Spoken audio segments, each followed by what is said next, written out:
আবু সাঈদ নামে এই ছেলেটা শহীদ হয়নি, ও নিজে আত্মহত্যা করেছে। একটা ছেলে মরে গেছে, তার নাম হলো সাঈদ।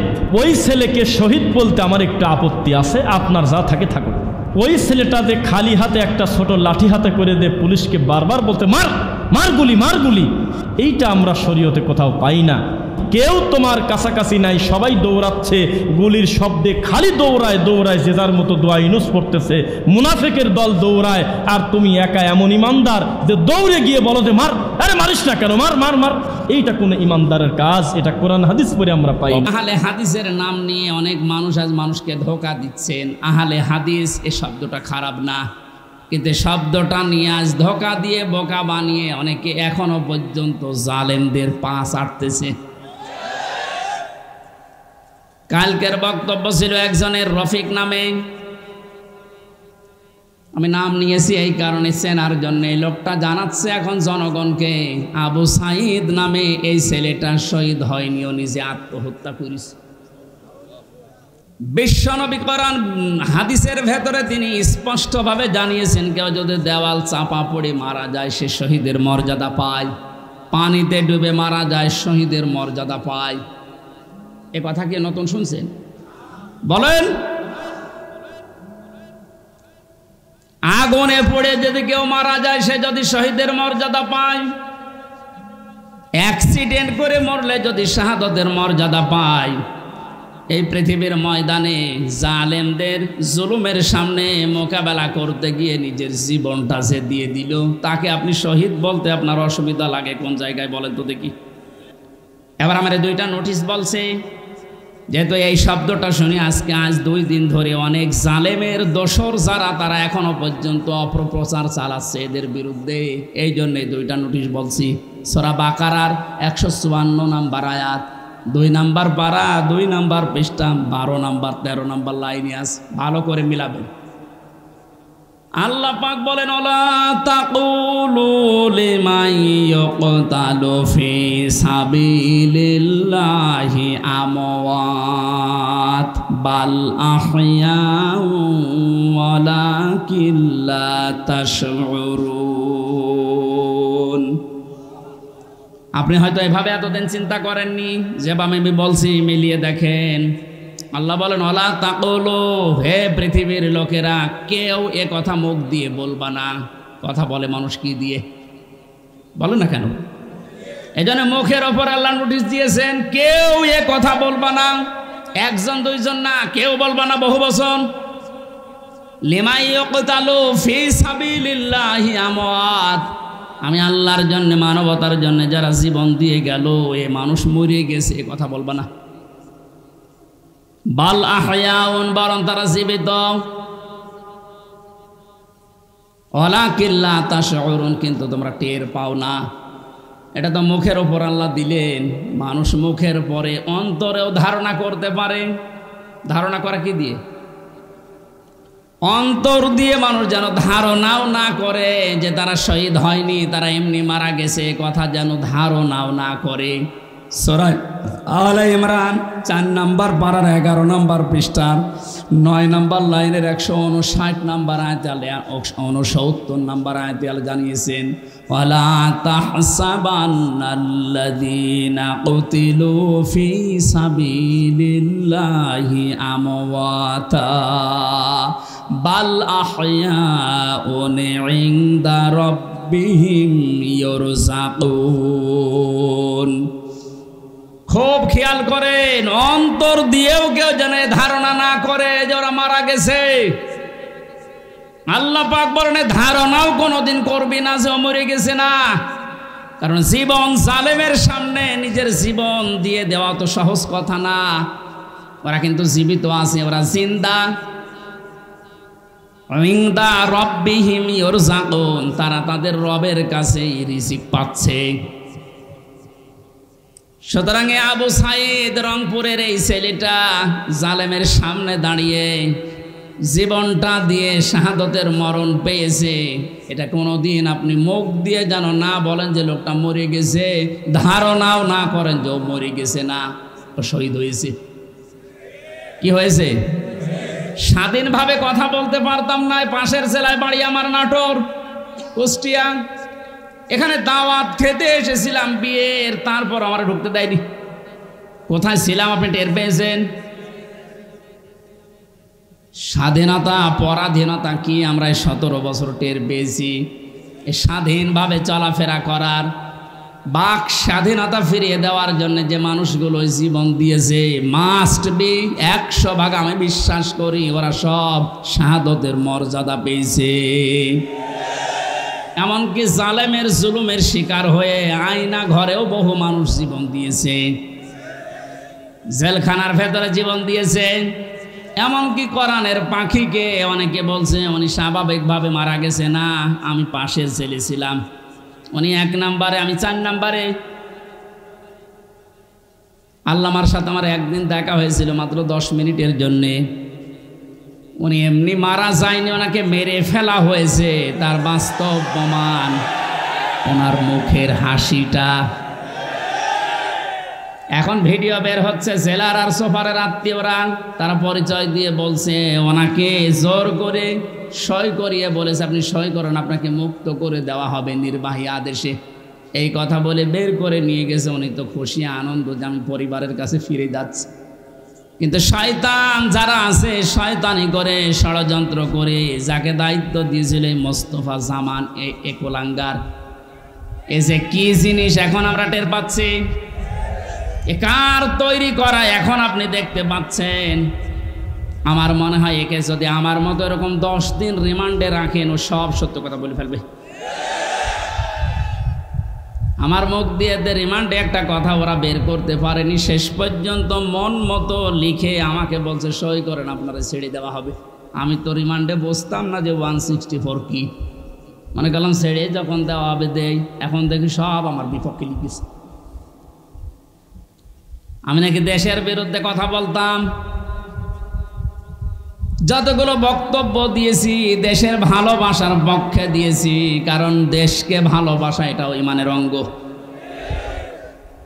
আরে মানুষগুলো এটা আমাকে বলে কয়ে নিয়েছে যে বলেন আপনি যে আপনাকে এ দেশের কিছু মানুষ টাকা পয়সা দিয়ে ব্যবহার করে যে আপনি দেশের বিরুদ্ধে, এই সরকারের বিরুদ্ধে, তাহলে আপনাকে ছেড়ে দেব।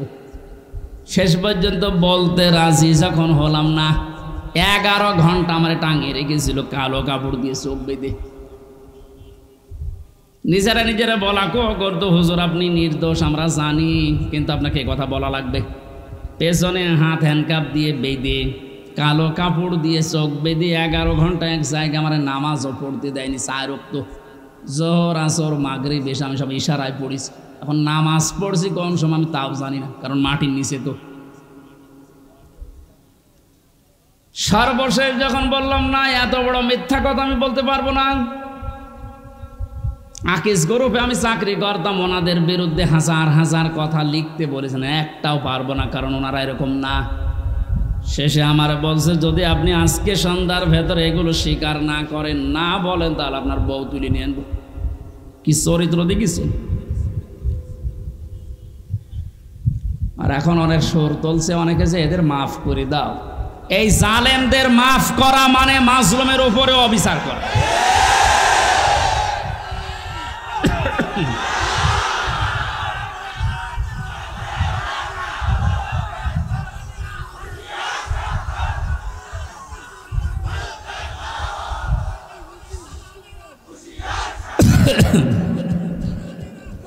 আমার ভাইরা, যে আল্লাহ আমাদেরকে স্বাধীন বাংলাদেশে পরাধীন ছিলাম, আবার নতুন করে স্বাধীন হওয়ার একটা স্বাদ আমাদেরকে দেখালেন।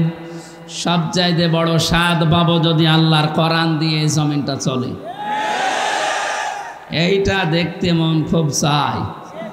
আমি 7-8 দিন আগে ছিলাম মালয়েশিয়া, দুবাই, সিঙ্গাপুর, এই সমস্ত জায়গায়। এদের দেশে ইসলাম নেই, কিন্তু ইসলামের নিয়ম নীতিগুলো তারা মানে। 1500 বছর আগে বিশ্বনবী যে জানিয়েছিলেন পবিত্রতা ইমানের অঙ্গ, এটা শোনেননি কোনোদিন? পাক পবিত্র থাকা এটা ইমানের অঙ্গ। কোন কোন জায়গায় পেয়েছি এটা ইমানের অর্ধেক। এই শব্দটা নিয়ে চিন্তা করেছিলাম, কিন্তু এত গুরুত্ব দিয়ে কথা বলার কারণ কি? সিঙ্গাপুরে যে দেখলাম এই হাদিসের বাস্তবতা চলছে। আমার সামনে একজন, তার ছেলে একটা ঠোঙা, এই যে চিপস মিষ্টি চকলেট মকলেট খাবার পর এটার ঠোঙ্গা ফেলেছিল রাস্তায়। কোথায় ছিল পুলিশ জানি না, সঙ্গে সঙ্গে এসে এটা ফেলেছে কে?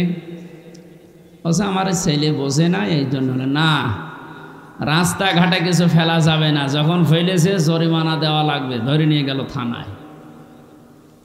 কি পরিষ্কার পরিচ্ছন্ন, কি মানে জায়গাটা দেখলে মনে হচ্ছে। রাতের বেলা যে বাড়িতে ছিলাম বললাম ভাই মশারি, কিসের মশারি? কোনো মশা নেই এদেশে।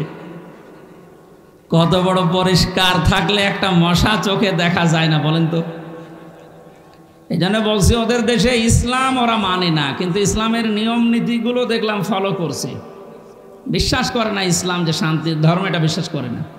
তো খ্রিস্টান আর বৌদ্ধ ওই দেশে বেশি, কিন্তু ইসলামের নিয়ম নীতি ফলো করার কারণে, শুধু আইনের শাসন থাকার কারণে, এই 17 বছর অনেকে শুধু মিথ্যা বলে উড়িয়েছে যে আইনের শাসন আমরা প্রতিষ্ঠা করেছি, কিচ্ছু করে না।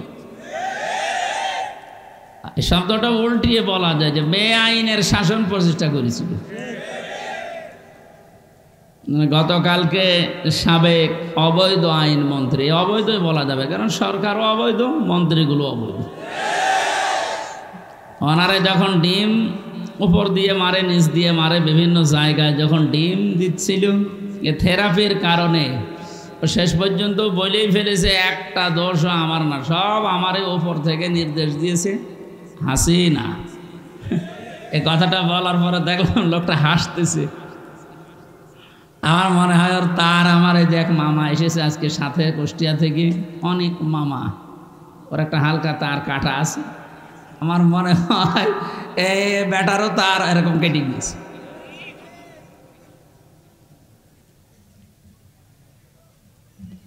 এখন যা যে যারে ধরছে একটু কিছু দিলেই সব ধরছে বর্তাছে আল্লাহর ওলির উপরে।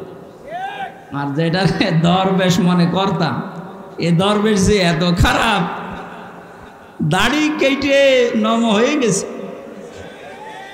ওরে দেখলে পর্যন্ত শয়তান হাসে যে আল্লাহ তুমি আমারে শয়তান বানিয়েছো, এটা তো আসল শয়তান ছিল। হোসাইন মাওলানা বলছিল না 29,000, না ওটা 36,000। পদ্মা সেতু বানিয়েছে 32,000 টাকা খরচ করি, আর এই লোকটার শুধু বাইরের একটা ব্যাংকেই টাকা পড়ে আছে 36,000 কোটি টাকা। ওই টাকাগুলো ফেরত পেলে বাংলাদেশে আর একটা পদ্মা সেতু বানানো যাবে। মালয়েশিয়ায় দেখলাম এই যে পেনাং থেকে এই আর একটা শহরে যাবার সময় 2টা ব্রিজ পরপর, একটা মনে হয় 8 কিলোমিটার, একটা 17 কিলোমিটার। এই যে বিশাল বিশাল ব্রিজ তারা বানিয়েছে, বাংলাদেশেও সম্ভব, শুধু এই দরবেশদের টাকাগুলো বাইরে থেকে নিয়ে আসা দরকার। এই জন্য যারা দায়িত্বে আছেন আহ্বান জানাবো, এসব এ দরবেশ হোক আর ধরবেশ হোক, এদেরকে এভাবে বিভিন্ন জায়গা দিয়ে ডিম যখন দিচ্ছে দিন, কি বলবো, এগুলো নিয়ে এই টাকা পয়সাগুলো সব আমাদের দেশে নিয়ে আসেন, দেশ ইনশাল্লাহ দাঁড়িয়ে যাবে। আমরা পবিত্র পরিষ্কার পরিচ্ছন্ন হওয়ার কথা বলছিলাম। স্বাধীন দেশে যেহেতু এখন আছি, চর্মচোখে 52 বছর 53 বছর তো আমার বয়স না, আমার বয়স 32-33 বছর। এখানে যারা আছে এরকম বহু বয়সের মানুষ আছে, এ মানুষগুলো সহ আমরা দেখেছি এই 52 বছর বিভিন্ন মানুষে দেশটা চালিয়েছে, কিন্তু কাঙ্ক্ষিত মানের শান্তি আমরা এখনো পাইনি।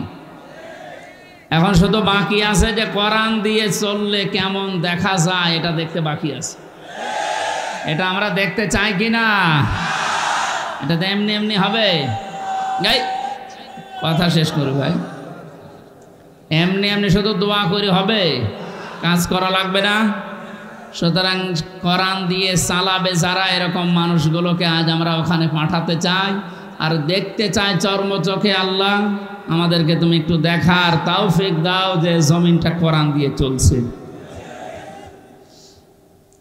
দল মত নির্বিশেষে আমরা এই অনুষ্ঠানে ইবাদত মনে করে এসেছি। বলেন তো আলহামদুলিল্লাহ। তাআওয়ানু আলাল বিররি ওয়াত তাকওয়া ওয়ালা তাআওয়ানু আলাল ইসমি ওয়াল উদওয়ান। আল্লাহর ঘোষণা, এই পৃথিবীতে তোমরা ভালো কাজে, নেক কাজে একে অন্যকে সাহায্য করো, অন্যায় কাজ করবা না, অন্যায় কাজে সাহায্য সহযোগিতা করবা না।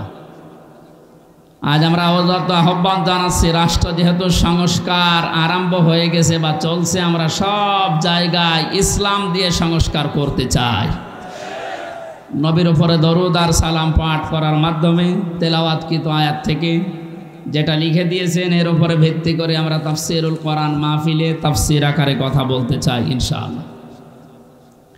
জবান খুলে কোরআনে কারিম থেকে, আমি যেহেতু 8-9 দিন ছিলাম, মাওলানা মিজানুর রহমান আজহারি ভাই, এরপরে ডেভিড লিও নামে একজন আছে ইসলামিক চিন্তাবিদ স্কলার, অনেক দামি লোক, এরপরে ডক্টর জাকির নায়েক সাহেবের সাথে দেখা হয়নি, হওয়ার কথা ছিল।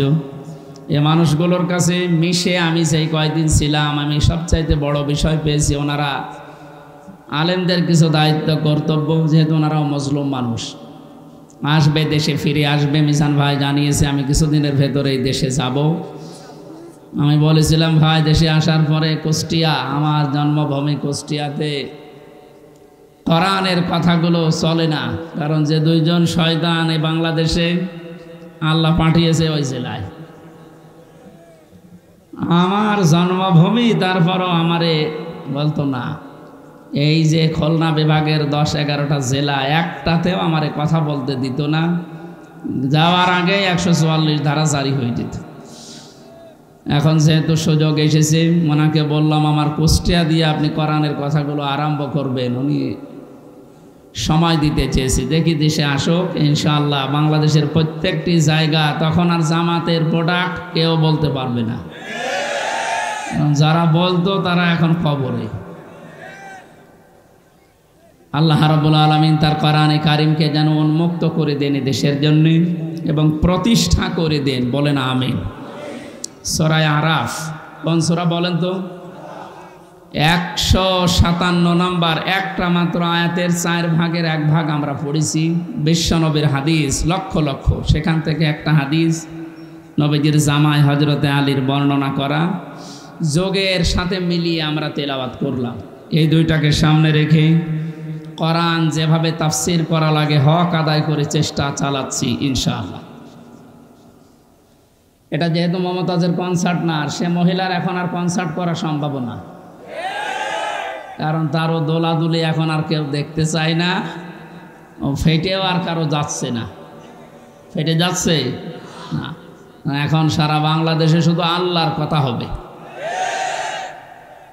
কারণ মানুষের জিকির করে আমরা বহু দেখেছি, একটা মানুষের আলোচনা, একটা মানুষের জিকির যে পরিমাণ হয়েছিল, যদি আল্লাহর জিকির ওই পরিমাণ এই দেশে হতো, আমরা আল্লাহর ওলি হয়ে যেতাম।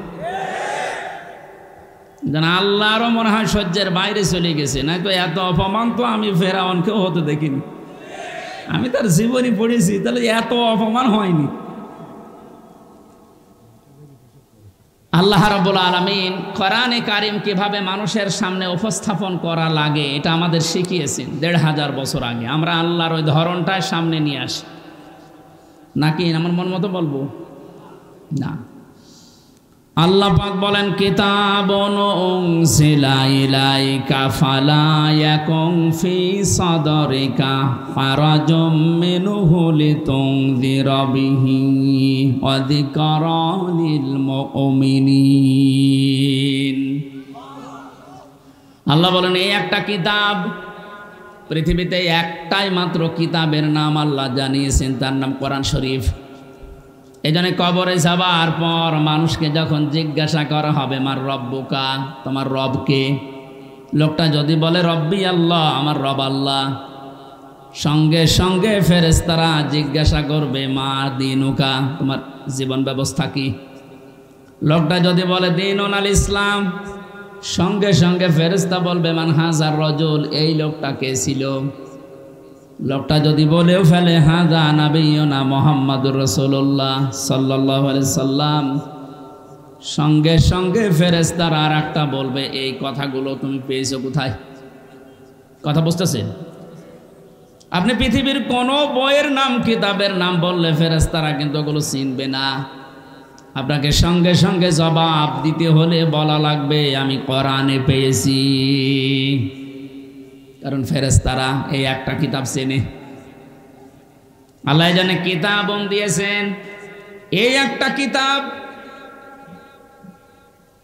এমন দামি কিতাব, এটা আল্লাহর পক্ষ থেকে এই পৃথিবীতে আল্লাহ নিজে পাঠিয়েছেন। নবীজি এই কিতাবুন শব্দটার ব্যাখ্যা করতে গিয়ে হাদিসে জানিয়েছেন, মানিত্তাবাল হুদা বিগাইরিল কুরআন আদাল্লাহুল্লাহ। তিরমিজি শরীফের হাদিস। এখানে ডিস্টার্ব হচ্ছে, বাতাস লাগবে না, অ্যাক্টিভ হয়ে শুনবেন। আমি কিন্তু প্রশ্ন করবো, এটা ক্লাস চলছে না? ক্লাসের পরে যে প্রশ্ন করা হয় আমি কিন্তু সামারাইজ করে প্রশ্ন দেব। আন্দাজে সাথে শুনতে এসেছেন না? আল্লাহর নবীর এই কথার ভেতর থেকে দুইটা শিক্ষা আমি পেয়েছি। নবীজি জানিয়েছেন, কোরআনে কারিম বাদ দিয়ে পৃথিবীর কোনো জায়গায় যদি কেউ ভালো হওয়ার নিয়েতে, হেদায়েত পাওয়ার নিয়েতেও যায়, আল্লাহ নিজে দায়িত্ব নিয়ে তাকে গোমরা করে দেয়। আমার কথার অর্থ বোঝেন? নবীজির হাদিসের শেষ অংশ ছিল আদাল্লাহুল্লাহ, আদাল্লাহ ইউদিল্লু, সুলাসি মুজাররাদ থেকে এসেছে।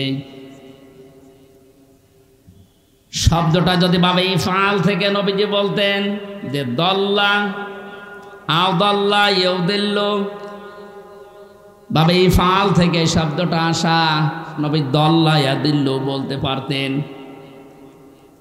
দল্লা ইয়াদিল্লু এ শব্দ দিলে বাংলা অর্থ হতো আপনি নিজেই নিজেকে খারাপ বানিয়ে ফেলেছেন, আপনি নিজের জন্য নিজে দায়ী, আর কেউ দায়ী না। কিন্তু আদাল্লা শব্দ যখন আসবে বাংলা অর্থ তখন হবে আপনার হয়তো নিয়ত ভালো ছিল, আপনি কোনো জায়গায় গিয়েছিলেন যে ভালো হয়ে যাব, কিন্তু কোরআন সেখানে ছিল না। এই জন্যে আল্লাহ রাগ করে নিজে দায়িত্ব নিয়ে আপনাকে আরো খারাপ বানিয়ে দেবে। এটার জন্যে সবচাইতে বড় কারণ হচ্ছে পৃথিবীতে একটাই মাত্র কিতাব আল্লাহ মানুষকে হেদায়েত দেওয়ার জন্য সর্বশেষ পাঠিয়েছেন, তার নাম কোরআন শরীফ। কোরআন বাদ দিয়ে হেদায়েত দেওয়ার মতো কোনো কিতাব কিয়ামত পর্যন্ত আর নেই। কথা বুঝতেছেন? এজন্য সর্বপ্রথম আয়াত দেখবেন, যালিকাল কিতাবু লা রাইবা ফিহি, কিতাবের আগে আলিফ লাম আছে। আল্লাহ নির্ধারিত করে জানিয়েছেন একটাই মাত্র কিতাব যেটা মানুষকে হেদায়েত দিতে পারে, তার ভেতরে কোনো সন্দেহ নেই, ভুল নেই, অবকাশও নেই। হাদিসের ব্যস্ততায় আমি যেটা পেয়েছি, ও বাংলার জনগণ, কোরআন যেখানে নেই ওই রকম জায়গায় এখন থেকে যদি আপনি ভালো হওয়ার নিয়তেও যান, আপনাকে আমির হামজা খারাপ বানাবে না, খারাপ বানিয়ে দেবে কে? এবার এক বাক্যে বলবেন, হেদায়েত দেওয়ার একচ্ছত্র মালিকানা হামজার? বলেন। নবীজির? কার? আল্লাহ ছাড়া পথ কেউ দেখাতে পারে না, হেদায়েত দিতে পারে না। উনি যদি বলেন আমি তোকে খারাপ বানাবো, বলেন তো কে আছে আপনাকে পথ দেখাবে? বলেন। এই জন্যে আমার শেষ কথা, ফাইনাল কথা এইটাই, আজকে থেকে সিদ্ধান্ত দৃঢ়ভাবে নেওয়া লাগবে। কোরআন যেখানে নেই, সে যত বড় বাবার দরবার হোক, যত বড় রাজনৈতিক দল হোক, যেখানে কোরআন চলে না, কোরআনের কর্মসূচি নেই, আমি ওখানে যাব না। ওখানে যদি আমি ভালো হওয়ার নিয়তেও থাকি, তাহলে আমারে খারাপ বানিয়ে গোমরা বানিয়ে জাহান্নামে পাঠাবে কে? আমার মনে হয় এই ওয়াজটা যদি আজ আমরা বাংলার 18 কোটি জনগণের ভেতরে 10 কোটি মানুষও মেনে নিতে পারি, এদেশে আমরা গোমরাহি থেকে মুক্ত হব। আল্লাহ রাব্বুল আলামিনের হেদায়েত আমাদের জন্য আম হয়ে যাবে। আশা করছি আপনি কথাটা মেনে নেবেন আপনার প্র্যাকটিক্যাল জীবনে, যে কোরআন যেখানে নেই ওই রকম দলে আমি আজকে থেকে আর নেই। এটা শুধু সামিয়ানার নিচ পর্যন্ত শেষ, বাইরে নিয়ে যাবেন তো? যেখানে কোরআন নেই, তাহলে যদি আপনি জানো ভালো হওয়ার নিয়ত আপনার ছিল, কিন্তু আপনাকে আল্লাহ ভালো রাখবে না। শ্বশুরকে মানুষ অনেকে বাবা বলে ডাকে, এটা হারাম না, জায়েজ আছে। কিন্তু নিজের বাবার সামনে যদি বারবার শ্বশুরকে আব্বাজান বলেন, লোকজন জিজ্ঞাসা করে এইটাকে, এটা আমার শ্বশুর আব্বা, আর এইটা চিনি না। বাবার রাগ হবে না? বাবা বলা জায়েজ আছে বলে আপনি একেবারে সব সময় মুখে ফেনা তুলে ফেলবেন আব্বাজান বলে, আসল যেটা জন্মদাতা বাবা, ওর কোনো খবর নেই। ওনার মনে যেমন দুঃখ লাগার সম্ভাবনা আছে, কোরআনে কারীম আল্লাহ হেদায়েত দেওয়ার জন্য পাঠিয়েছেন। এইটা বাদ দিয়ে সত্যি যদি আপনি কোনো জায়গায় আপনার নিয়ত ভালো নিয়েও যান, আল্লাহ কিন্তু দায়িত্ব নিয়ে আপনাকে খারাপ বানিয়ে দেবে। আল্লাহ এই জন্য শব্দটা প্রথমেই দিয়েছেন কিতাবুন, এই একটা কিতাব। উনজিলা ইলাইকা, হে নবী আপনার প্রতি আমি এটা নাজিল করেছি। ফালা ইয়াকুম ফি সাদরিকা হারাজুম মিনহু লিতুনদিরা বিহি, এই কিতাব দিয়ে যখন ওয়াজ করবেন, এই কিতাব দিয়ে আপনার উম্মতদেরকে যখন সতর্ক করবেন, তখন আপনার মনের ভেতরে যেন কোনো সংকীর্ণতা না আসে। হারাজন শব্দের ব্যাখ্যা পেয়েছি আমি তাফসিরে দুইটা, একটু খেয়াল করেন। এক নম্বরে কোরআনে কারীম দিয়ে যখন আপনি মানুষকে বোঝাবেন, তাফসির করবেন, ব্যাখ্যা বিশ্লেষণ দিবেন, তখন আপনার মনের ভেতরে যেন এই ধারণা না আসে, না জানি অনেকের আবার মন খারাপ হয় কিনা। এরকম মানুষ দেশে ছিল না, কোরআন দিয়েই বলতো কিন্তু কেটে যেত, চেপে যেত, গোপন করতো, মনে মনে ভাবতো সব যদি কোরআনের কথা ওপেন ভাবে এভাবে খোলাখুলি বলি, সবার মন পাওয়া যাবে না, অনেকে আমার উপর মন খারাপ করবে। এই জন্য নবীজিকে আল্লাহ প্রথমে এই শব্দ দিয়ে জানিয়েছেন, আপনি যখন কোরআন প্রচার করতে যাবেন তখন আপনার মনের ভেতরে যেন কোনো সংকীর্ণতা কাজ না করে যে কে কি বলল। দুই নম্বরে, আবহমান কাল থেকে অনেক নিয়ম নীতি ইসলাম মনে করে মানুষ পালন করে আসছে। আপনি যখন কোরআনে কারীমের কথাগুলো সঠিকভাবে তুলে ধরবেন, ওইগুলো টিকবে না, এমনি কেটে যাবে।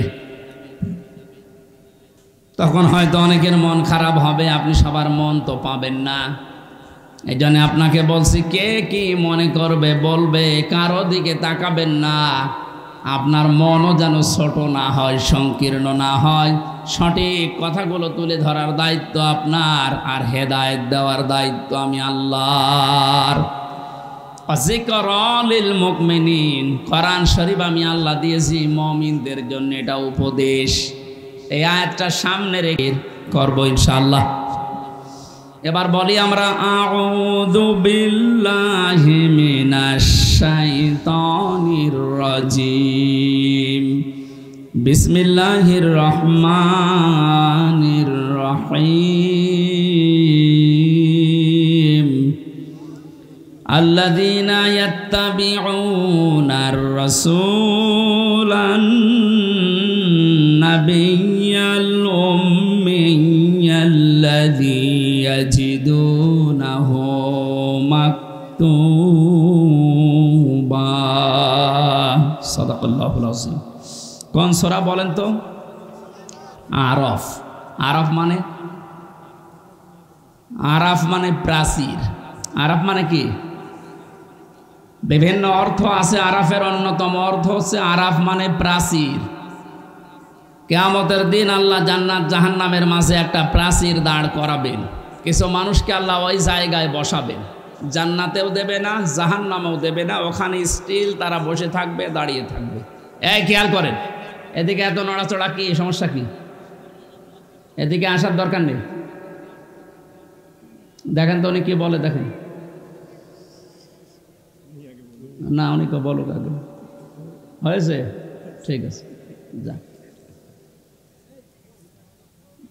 না, আপনি যদি আমল করতে না পারেন তাহলে তো আসার দরকার নেই। নামকরণ বলছে, তাফসির করার জন্য 13টা জিনিস সামনে রাখা লাগে। আমরা উসুলে তাফসিরের যে নিয়ম পড়েছি, এখানে কত আলেম বসে আছে দেখতে পাচ্ছেন না?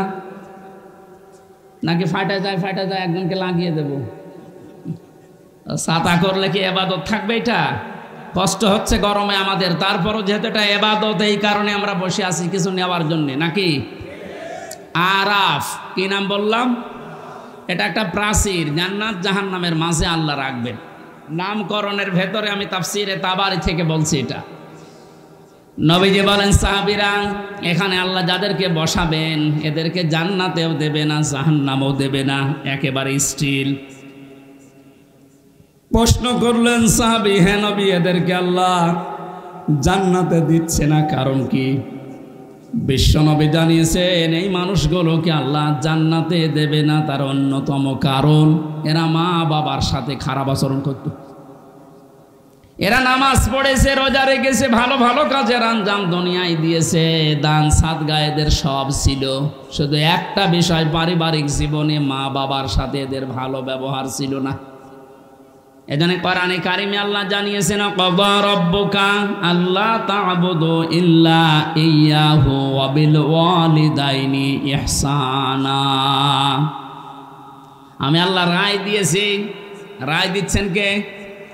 আমি আল্লাহ রায় দিয়েছি, ফয়সালা করেছি, সিদ্ধান্ত নিয়ে ফেলেছি যে আমি আল্লাহ ছাড়া কারো ইবাদত করা যাবে না, আর মা বাবা যাদের আছে তাদের সাথে ভালো ব্যবহার করা লাগবে। এই আয়াতের ভেতরে দুইটা বিষয় বেশি। কয়টা? এই যে আল্লাহর ইবাদত করা লাগবে, আল্লাহর আইন মানা লাগবে, কোনো প্রশ্ন করা যাবে? বলেন বলেন, আপনার বুঝে আসুক বা না আসুক, আল্লাহর আইন, আল্লাহর ইবাদত মাস্ট বি। আপনাকে এই জন্য আল্লাহ বানিয়েছে। তাহলে আল্লাহর আইন মানা এটা ফরজ। আল্লাহর আইন মানা কি? আরো জোরে বলেন। মা বাবার আইন মানা কি? না, এই শোনেন, মাঝখানে ওয়া আল্লাহ দিয়েছেন, খেলা করার জন্য দিয়েছেন। ওয়া বিল ওয়ালিদাইনি ইহসানা। মা বাবার আইন মানা ফরজ না, মা বাবার সেবা করা ফরজ। মা বাবার পেছনে খরচ করা, তাদের সেবা শুশ্রূষা করা, এটা কিন্তু নফল না, মুস্তাহাব না, মুবাহ না। এটা আল্লাহর নামাজ যেমন পড়েন ঠিক ওই রকম ফরজ। এ মানুষগুলো এই কাজ করে না, এই জন্য আল্লাহ এই জায়গায় দাঁড় করিয়ে রেখেছে। সাহাবী বলেন, হে নবী, এদেরকে আল্লাহ জাহান্নামে দেয় না কেন? তাহলে বিশ্বনবী বলেন, সাহাবীরা, এই মানুষগুলো দিন কায়েমের জন্য দুনিয়ায় আন্দোলন করেছে, চেষ্টা চালিয়েছে, এই কারণে জাহান্নামও দেয় না। তাহলে হাদিস থেকে বোঝা যায়, দুনিয়ায় যারা দিন কায়েমের জন্য চেষ্টা চালাবে, সংগ্রাম করবে, মুজাহাদা করবে, এ মানুষগুলোর জন্য জাহান্নামের আগুন হারাম। আমরা জাহান্নামে যেতে চাই না, কারণ যারা আমরা ইসলাম এই পৃথিবীতে দাঁড় করানোর জন্য, কায়েম করার জন্য চেষ্টা চালিয়ে যাচ্ছি, খাদেম হিসাবে, কামলা হিসাবে, আমাদেরকে আল্লাহ জাহান্নামে দেবেন, আপনি বিশ্বাস করতে পারেন। তো পারিবারিক জীবনে যেন এমন কোনো কাজ আমরা না করি যে না আমরা জান্নাতেও যেতে পারছি না। এখন একটা ছোট্ট প্রশ্ন এখানে আছে, আজ হাজার লক্ষ পরিবারে আমরা অনেকেই চেষ্টা করে যাচ্ছি যে পারিবারিক জীবনে আমরা শান্তি সুখে কাটাবো, যেন জাহান্নামে যাওয়া না লাগে মা বাবার সাথে আচরণ খারাপ করার কারণে। তো অনেক পরিবারে আমরা বাস্তবে দেখতে পাচ্ছি, স্ত্রীর কারণে আর স্ত্রীর মা বাবার এই কুপরামর্শের কারণে অনেক সংসারে সন্তান মা বাবার সাথে ভালো আচরণ করতে পারছে না। সম্মানিতা মা বোন যারা বিভিন্ন জায়গায় বসে আছেন, শুধু নামাজ পড়া আর পর্দা করা ইবাদত না, মানুষের সাথে মুআমালাত, মুআশারাত, পারিবারিক জীবনে নিজের নিকট আত্মীয় স্বজনের সাথে ভালো ব্যবহার করা ইবাদত। এটা আজ হাজারো পরিবারে নেই। এই জন্য অনেক মানুষ ইসলামও সঠিকভাবে মানতেও পারছে না। বাস্তবতায় সে দান সাদগা, নামাজ, রোজা, হজ, যাকাত বহু কিছু করছে, পারিবারিক জীবনে স্ত্রীর শুধু মন ছোট থাকার কারণে নিজেও বাধ্য হয় স্ত্রীর কারণে মা বাবার সাথে খারাপ ব্যবহার করতে। আপনি কিন্তু আমাকে আরাব নামক জায়গায় দাঁড় করাতে বাধ্য করছেন। সুতরাং স্ত্রী যারা এসেছেন ওরা মন উদার করবেন, মনে করবেন যাদের বাড়িতে আসলাম এগুলো আমার মা আর বাবা। আমি হাজারো মেয়ে লোককে দেখেছি, নিজের মা বাবা দোষ করলেও কিছু মনে করে না, মাফ করে দেয়, মানিয়ে নেয়। তো শ্বশুর শাশুড়ি একটু ভুল করলে মানাতে পারে না, তখন স্বামীর কাছে আস্তে আস্তে কানে কানে কথা তুলে দেয়। এরকম মহিলা দেশে নেই? শ্বশুর শাশুড়ি যারা বসে আছেন ওরা তো এখন বগল বাজাচ্ছে যে কাজ হচ্ছে। কোরআনে কারীম জানিয়েছে ওয়াকুলু লিন্নাসি হুসনা, মানুষের সামনে হাসি মুখে ভালো কথা বলবা, এটা একটা সাদগা দেওয়ার সওয়াব হয়ে যাবে। আপনি শ্বশুর আর শাশুড়ি হয়েছেন, তাতে কি? মেয়েটা আজ 18 বছর 20 বছর 22 বছর পরে আপনার বাড়িতে এসেছে, এটাকে নিজের মেয়ের মতো মনে করতে পারেন না? আল্লাহর কসম, আমি আল্লাহকে সামনে নিয়ে বলছি, সাক্ষী করে বলছি, সত্যি যদি মা আর বাবা নিজের মেয়েকে নিজের ছেলেকে সে নজরে দেখে, পুত্রবধূকে এই নজরে যদি দেখতে পারতো, আমরা হাজারো সন্তান আর আপনামক জায়গায় থাকতাম না। আহ্বান জানাচ্ছি, আমরা তো চেষ্টা করছি, কিন্তু আপনাদের এই ছোট মনের কারণে পারছি না।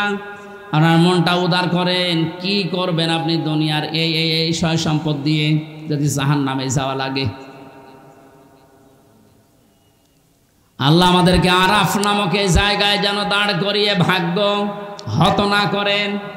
নবীজি কিন্তু হাদিসের শেষে আর বলেননি যে এরা যাবে কোথায়। বলেন তো এই হাদিসে পর্যন্ত থাকলে কি দাঁড়াচ্ছে অর্থ? জান্নাতেও যেতে পারছি না শুধুমাত্র এই কারণে, জাহান্নামও আল্লাহ দিচ্ছে না আমি ইসলামী আন্দোলন করার কারণে। অথচ এই জায়গায় যদি দাঁড়িয়ে থাকা লাগে আবাদান আবাদান, আমার মতো হতভাগ্য মানুষ আর আছে। আল্লাহ আমাদেরকে হেফাজত করুন, বলেন আমিন। মক্কায় নাজিল হয়েছে সূরাটা, 206টা আয়াত আছে, 20টা 16টা রুকু আছে। ক্রমিক নাম্বার হিসাবে কোরআনে কারিমের এটা 7 নাম্বার সূরা। মাত্র একটা আয়াতের 4 ভাগের 1 ভাগ পড়েছি। আয়াতের ভেতরে 3টা বিষয় আমরা আলোচনা নিয়ে আসব। 1 নম্বরে আমাদের নবী মুহাম্মদুর রাসূলুল্লাহর 3টা গুণ আল্লাহ দিয়েছেন। কয়টা? যেহেতু বর্তমান প্রেক্ষাপটের সাথে আয়াতের একেবারে হুবহু মিল আছে। 2 নম্বরে আল্লাহর নবীর কর্মসূচি ছিল এই দুনিয়ায়, এই আয়াতের ভেতর থেকে আমরা 6টা পেয়েছি। কয়টা? 3 নম্বরে আমরা যারা তার উম্মত এখন দাবি করব কিয়ামত পর্যন্ত, তাদের কর্মসূচি হবে, তাদের করণীয় হবে 4টা। তাহলে নবীজির পরিচয় তুলে ধরা হবে আয়াত দিয়ে 3টা, বিশ্বনবীর কর্মসূচি তুলে ধরা হবে 6টা, আর আমাদের করণীয় তুলে ধরা হবে 4টা। সব মিলে 13টা। কয়টা?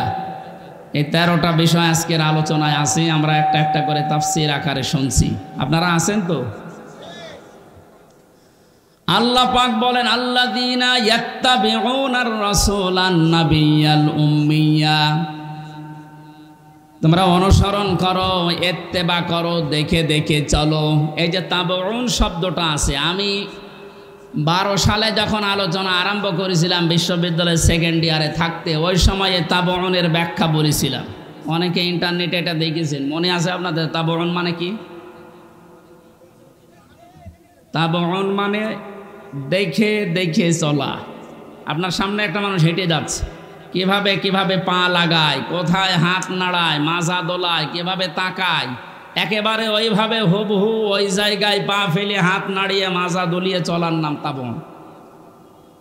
আল্লাহ পাক এখানে ইত্তেবা দিয়েছেন, আল্লাযীনা যারা ইয়াত্তাবিউনা অনুসরণ করছে, করবে। এটা মোজারে, বর্তমান, ভবিষ্যৎ, প্রেজেন্ট, ফিউচার। কার অনুসরণ করছে, করবে?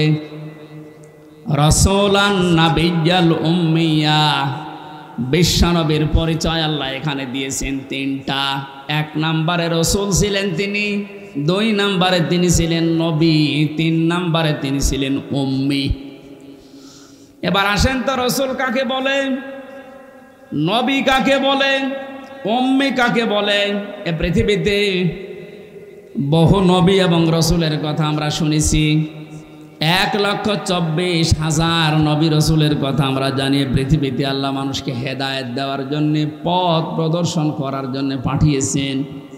এতগুলো নবীর জীবনী, কর্ম পদ্ধতি বলতে বলতে তো সময় চলে যাবে। আমি গুরুত্বপূর্ণ কয়েকটা নবীর জীবনী থেকে বলছি। যত নবীকে আল্লাহ দুনিয়ায় দাওয়াতি কাজ করতে পাঠিয়েছিলেন, সবচাইতে বেশি কষ্ট সহ্য করেছিলেন হযরতে মুহাম্মদুর রাসূলুল্লাহ। এনার পরে যার নামের তালিকা পাওয়া যায় তিনি হযরতে ইব্রাহিম আলাইহিস সালাম। এনার পরে যার নামের তালিকা আছে হযরতে নূহ আলাইহিস সালাম। এনার পরে যাদের নামের তালিকা আছে সিরিয়াল হিসাবে আল্লাহ পাক কোরআনে কারিমে জানিয়েছেন শারআ লাকুম মিনাদ-দীনি মা ওয়াসসা বিহি নূহা ওয়াল্লাযী আওহায়না ইলাইকা। আমি নির্ধারিত করে দিলাম, লিখে দিলাম, নির্ধারণ করে দিলাম, আমি আল্লাহ সই স্বাক্ষর করে দলিল করে দিলাম তোমাদের জন্যে। নূহ আলাইহিস সালামকে, ইব্রাহিম আলাইহিস সালামকে, ঈসা আলাইহিস সালামকে, এই সমস্ত মুসা আলাইহিস সালাম, এই বড় বড় নবীদের নামগুলো দিতে দিতে আল্লাহ জানিয়েছেন, হে নবী, এই প্রত্যেকটা নবীকে কিন্তু আমি আল্লাহ জানিয়েছিলাম আন আকিমুদ্দিন, তোমরা দিন কায়েম করো। আপনাকেও আমি ওহী করলাম ঠিক ওইভাবে, ওয়াওহাইনা ইলাইকা, আপনার প্রতি আমার একই ওহী, আন আকিমুদ্দিন, আপনি দিন কায়েম করেন জমিনে, ওয়ালা তাতাফাররাকু ফি, এ বিষয়ে কোনো ফতোয়াবাজি করবেন না। সময় কিন্তু এসে গেছে এখন এই দেশে ঠিক ওই রকম। আর যে যেখানে যে মতে চলেন না কেন, সবাইকে আমরা আহ্বান জানাচ্ছি, সবাই আসেন ঐক্যবদ্ধ হয়ে আল্লাহর দিন, কোরআনে কারিম, ইসলাম এই দেশে আমরা এখন কায়েম করার পরিবেশ তৈরি করি। সত্যিই যদি এটা কায়েম না হয়, হালালকে হালাল জেনে অনেক সময় মানা যাবে না, হারামকে হারাম জানার পরও ছেড়ে দেওয়া যাবে না। এ 17 বছর যেটা দেখলাম, এই জন্য আমাদের সবচাইতে বড় কাজ হবে এখন আল্লাহর এই জমিনে আল্লাহর দিন কি করে কায়েম করা যায়, দাঁড় করানো যায়। বিশ্ব নবী মুহাম্মদুর রাসূলুল্লাহকে আল্লাহ রসুল বলে ঘোষণা দিচ্ছেন যে, হে নবী, আপনি আপনার পরিচয় উম্মতদের সামনে দেবেন যে আমি তোমাদের জন্য রসুল হয়ে এসেছি। 511 জন রসুলের কথা আমরা পড়েছি, আর বাকিগুলো সব আল্লাহ নবী হিসাবে পাঠিয়েছিলেন। এই সমস্ত মানুষদের দায়িত্ব কোরআনে কারিমে এক একটি আয়াতের ভেতরে আল্লাহ দিয়েছেন, ওয়ালাকাদ বাআসনা ফি কুল্লি উম্মাতির রাসূলান আনি ইবুদুল্লাহ ওয়াজতানিবুত তাগুত। রব্বুল আলামিন বলেন, এ পৃথিবীর যত, ওয়ালাকাদ বাআসনা ফি কুল্লি উম্মাতির রাসূলান, প্রত্যেকটি জাতির জন্য আমি আল্লাহ রসুল পাঠিয়েছিলাম। প্রতিটি নবী আর রসুলদের জীবনের দায়িত্ব মূল ছিল 2টা। তারা উম্মতদের কাছে যেই বলতেন আল্লাহর ইবাদত করো। কার ইবাদত? এই শব্দটা নিয়ে আজ হাজারো জায়গায় আমরা এই দেশের ভেতরে অনেক ভেজাল দেখতে পাচ্ছি। কমনে দিয়েছে ফ্যান, ইয়ার কি মারছেন এখানে বসে বসে।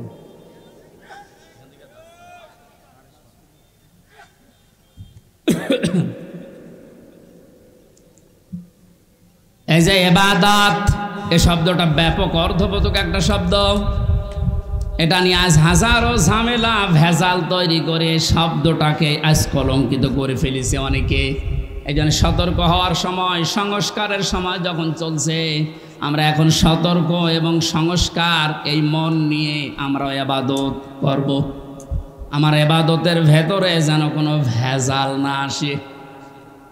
গাড়ি গাড়ি ইবাদত করা লাগবে, কোরআনে আল্লাহ এমন দেয়নি। ইবাদত করো, আখলিস দীনাকা ইয়াকফিকাল আমালুল কলিল।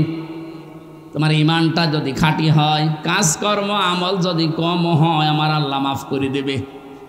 আমাদের অনেকের কাজ কারবার দরবেশ বাবার মতো গাড়ি গাড়ি দেখতে পাচ্ছি।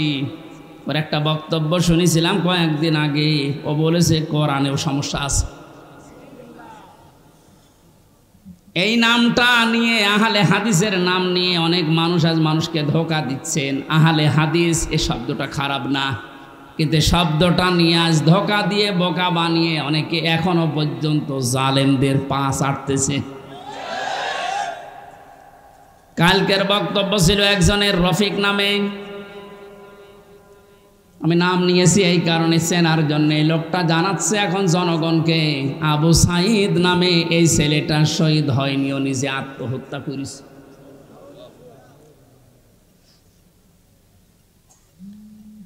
বিশ্বনবী কোরআন হাদিসের ভেতরে তিনি স্পষ্টভাবে জানিয়েছেন, কেউ যদি দেওয়াল চাপা পড়ে মারা যায় সে শহীদের মর্যাদা পায়, পানিতে ডুবে মারা যায় শহীদের মর্যাদা পায়। এ কথা কি নতুন শুনছেন? বলেন, আগুনে পড়ে যদি কেউ মারা যায় সে যদি শহীদের মর্যাদা পায়, অ্যাক্সিডেন্ট করে মরলে যদি শাহাদাতের মর্যাদা পায়, এই পৃথিবীর ময়দানে জালেমদের জুলুমের সামনে মোকাবেলা করতে গিয়ে নিজের জীবনটা যে দিয়ে দিল, তাকে আপনি শহীদ বলতে আপনার অসুবিধা লাগে কোন জায়গায় বলেন তো দেখি?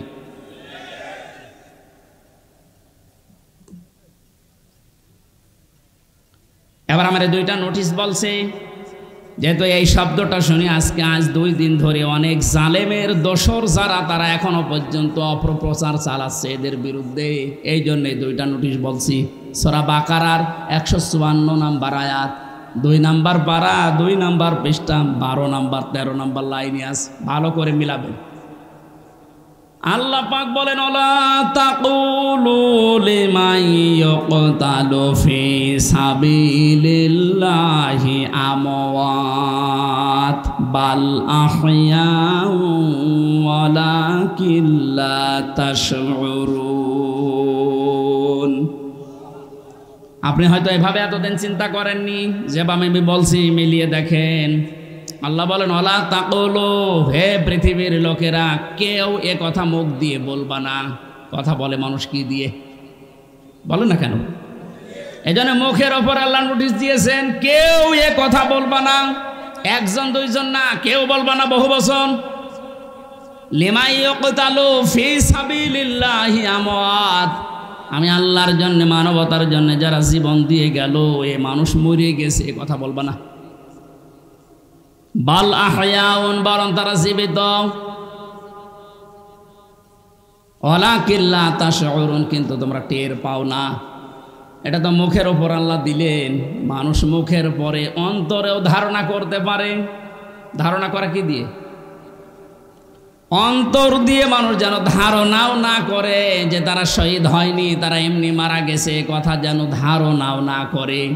সূরা আলে ইমরান 4 নম্বর পারার 11 নম্বর পৃষ্ঠার 9 নম্বর লাইনের 159 নম্বর আয়াতে 69 নম্বর আয়াতে জানিয়েছেন, ওয়ালা তাহসাবান্নাল্লাযীনা কুতিলু ফি সাবিলিল্লাহি আমওয়াতা বাল আহয়াউন ইনদা রাব্বিহিম ইরযাকুন।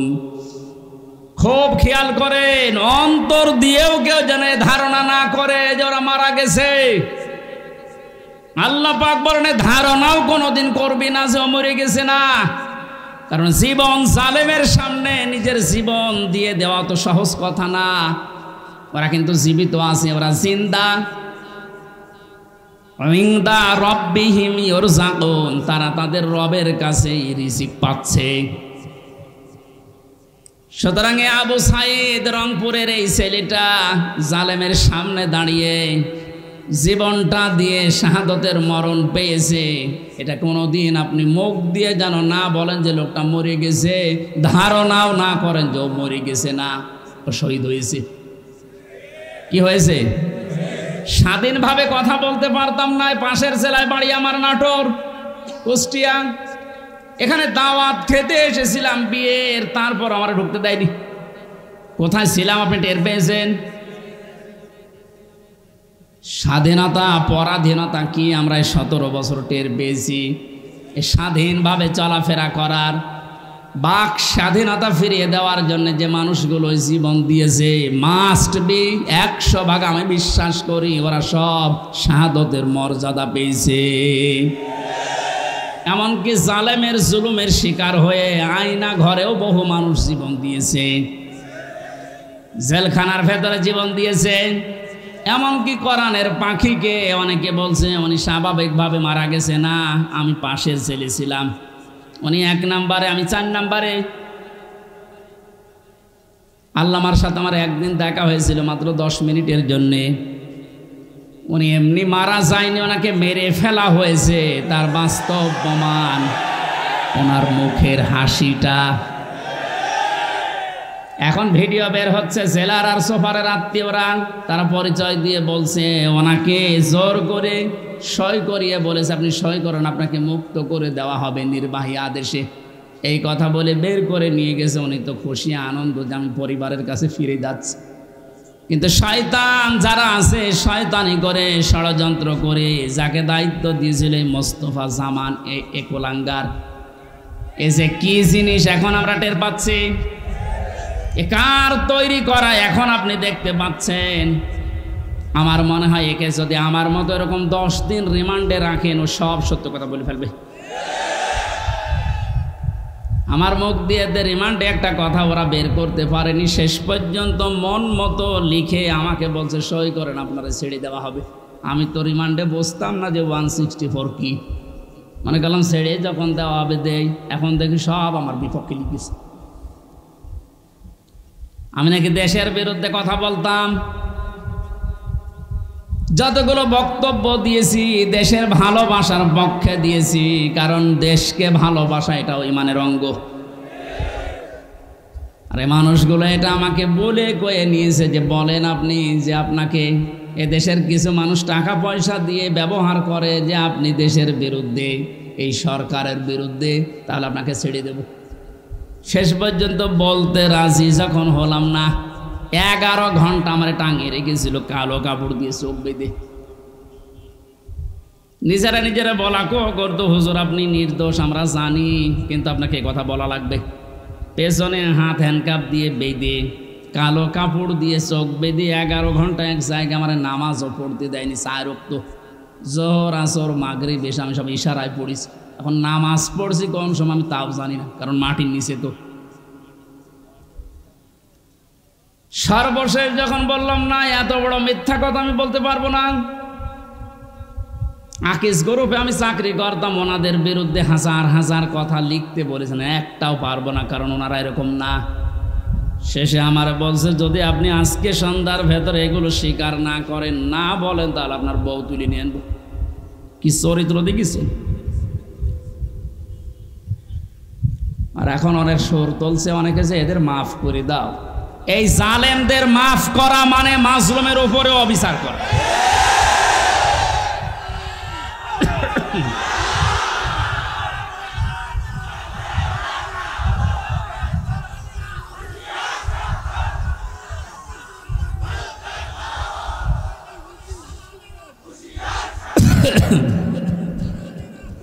আমার ভাইরা,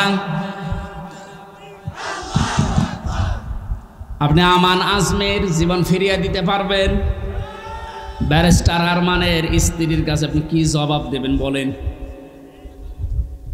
কোথায় পৌঁছিয়েছেন তার জীবনটা? কি ট্যালেন্টেড সন্তান ছিল মীর কাশেম আলীর। আমি জেলখানায় থাকতে এক কারারক্ষী এসে আমার কুতুবউদ্দিন ওর বাড়ি রাজবাড়ি, রাত 12টার পরে যখন ডিউটি হয়েছে এসে বলছে হুজুর একটা গোপন কথা বলি, কাউকে যেন বললেন না এখানে, তাহলে আমার সমস্যা হবে। কি হয়েছে বলে, আমি যেদিন দায়িত্বে ছিলাম মীর কাশেম আলীর, যেদিন ফাঁসি হবে লোকটাকে যেয়ে বললাম স্যার আর সময় নেই, মাত্র 3 ঘন্টা আছে, আপনি প্রস্তুতি নেন। উনি আমারে বলছে ভাই কারারক্ষী এখনো তো সময় 3 ঘন্টা আছে, আমি 2 ঘন্টা ঘুমাই, তুমি আমারে ডেকে দিও। আল্লাহর কসম আমি আল্লাহকে সামনে নিয়ে বলছে ও যা যা বলেছে একটাও মিথ্যা কথা না, সবগুলোই এইভাবেই বলেছিল। যে আমি পাহারা দিতে গিয়ে দেখলাম লোকটা ঘুমিয়ে গেল। 2 ঘন্টা পর ওনারে ডাকলাম, ঠিক ঘুম থেকে উঠলো, গোসল করে ওযু করে শেষের নামাজটা শেষ করে একটা চা বানিয়ে বলছে নেন। বললাম স্যার আমি চা খাবো না। আপনার কিছুক্ষণ পরে বলে জানি আমি, আর মাত্র 15 মিনিট আছে। জল্লাদ শাহজাহান এসে গেছে, ডাক দিয়ে নিয়ে যাচ্ছে, বলেন চলেন। উনি আমারে বলছিল ভাই আমির হামজা আপনাকে আমি বলি আমিও তো মানুষ, উনিও মানুষ, মাত্র 3 ঘন্টা জ্বরে পর ফাঁসি, তার 2 ঘন্টা ঘুম আসলো কি করে? এই লোকটার সন্তান ব্যারিস্টার আরমান, উনি কিন্তু ওই সময় জানে যে তার ছেলে গুম হয়ে আছে, মরে গেছে না বেঁচে আছে তাও জানে না।